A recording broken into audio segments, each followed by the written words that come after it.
Alright, my video cut off. I don't know what happened. But I was demonstrating how you get these out. Okay, so you have these screws in here. Of course, I probably lined it back up wrong because I didn't realize it was recording. I popped it back on. But anyway, you'll have these screws in here, and you want to use your impact screwdriver. And when you hit it with the hammer, alright, it'll unscrew that because a regular screwdriver is probably not going to do it. Mine were loose because these are brand new brakes. But we live in New York, so they look like they've been on here for a long time. But, I mean, although the wear looks good, they look pretty dirtied up and everything, but that's from living in New York. So, real quick, the way this thing works, okay, I grip this part and I can turn the bottom. So now it stopped turning, that means it's on tight. So that when I hit it, it'll tighten. Okay, when I hit it here, it'll tighten. Now I'll hold the top again, turn the other way, now it's on loose. And see, now the top, it won't turn anymore.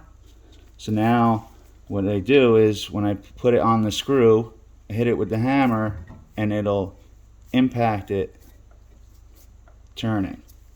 Okay, so just make sure that it's in the screw really good before you hit it with the hammer, and you hit it a bunch of times, and as soon as it cracks, you'll be able to turn it by hand.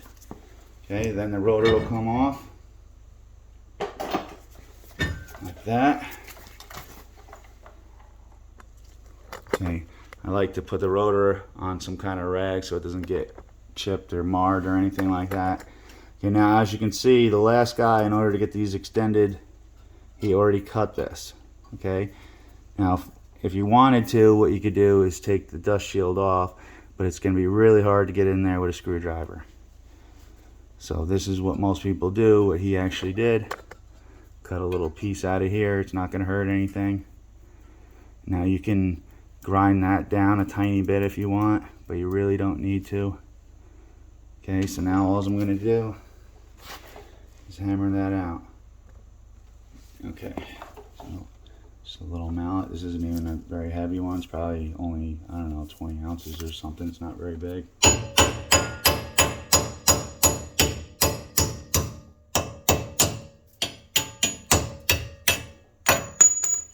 Okay, that one's out.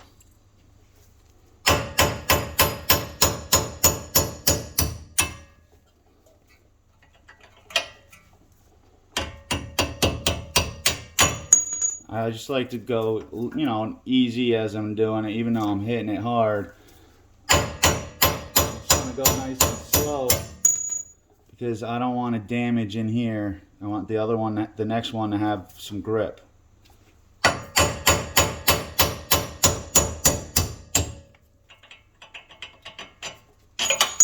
And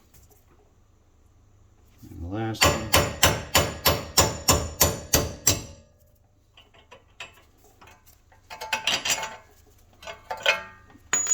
Okay. Now the problem's going to be when I go to put the next one on. Okay, this is an OEM Honda. Okay, now line it up here. When I go to put it in, it's a no-go. It's not going to go. Now if I whack at it with a hammer, I might get it through, but I'm going to ruin these threads. And I also might widen that out more than I want to. So what I do is, now you can use whatever kind of pliers you want. I like to use the hose clamp because they're shaped like it. Make sure you don't put a vice grip on these threads. You don't want to ruin them. Now what I'm going to do is I'm going to come over here, turn on my grinder.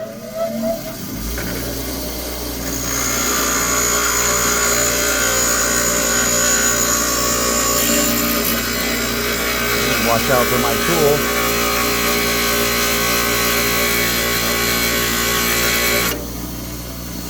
Okay. Now as you can see,